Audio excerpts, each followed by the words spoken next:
How are we on episode 9 of the Piston Cup Evolution already?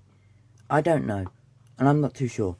But there was one thing I noticed whilst getting Ruby Easy Oaks, that there is no Piston Cup racer with the number 40 in it, which is a bit strange, except for the King, which I will leave the King at the end, because, you know, the King is a big character. Leave him to the end, you know. But apart from the King, Ruby Easy Oaks is the next number in line, so that's a bit odd.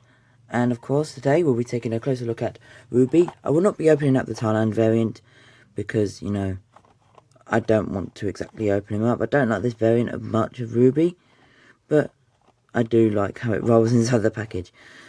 But anyways, here's a quick view of the package, just because there he is, Ruby Easy Oaks. There's the diecast, there's the sick artwork, which I do actually like of Ruby.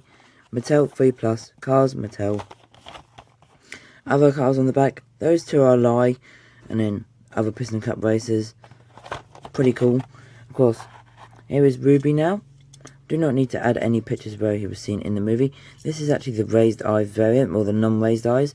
I've got the raised eyes variant, which is the rubber tire one, which we'll get into a little bit. But yep, let's start off with this review. He's got that determined angry expression like usual Piston Cup racers do. For some reason, it's not filled in, so maybe that was an error back in the day of the Piston Cup races where they didn't fill in the expression sometimes. Lights, got 51 on the headlight here, on the left one, or the right one I should say. Easy idle, a warm start to a cold morning. Always remember that slogan, especially even on cold clutching, which is one of my favourite Cars 3 Piston Cup races. The number is 51. It got changed to 15 because crews wanted to take 51 for Doc, which is understandable.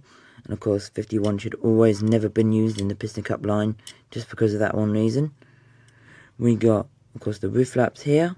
Pretty cool. Easy idle, a warm start to a cold morning. Light year rims, which is mandatory for all the Piston Cup races. Sponsors: Nitro Piston Cup Revolting Octane Mood Springs, Vitally Nose Talk Gaskets, Gas Bin, Easy Idle, RPM, Lead Hopper Pistons, Leak Less, Retread and Clutch Aid. 51 here, triangle shaped logos, exhaust pipes, a warm start to a cold morning slogan again. Easy idle, and of course the logo is over the fuel cap like it is for pretty much all the Piston Cup races. Light year rims. Here's the back, easy idle on the back, a warm start to a cold morning. There's the lights, and there's the rivets to keep the spoiler down. And here is the base. We do have the rubber tyre variant, as I did say at the beginning, where the tyres are in fact rubber, you can probably tell. Pretty cool. Now unfortunately, Easy Idle was probably one of the most unluckiest teams ever. I will lower the camera down now a little bit actually. Just because he had so many cancelled items. The only one that got released from the team was this Easy Idle Pity here, which was released in a 2-pack with Ruby. So pretty sweet, but of course got cancelled. With the other ones, the wide one with the gun, the tall one, the crew chief, in like a 4-pack, sorry, with those days at Toys R Us. Fortunately, but anyways, that does end episode 9. My next review will be on Clog Scrugs, which everyone does like that Leak Less, and it is so nostalgic. But of course, until the next one, peace guys.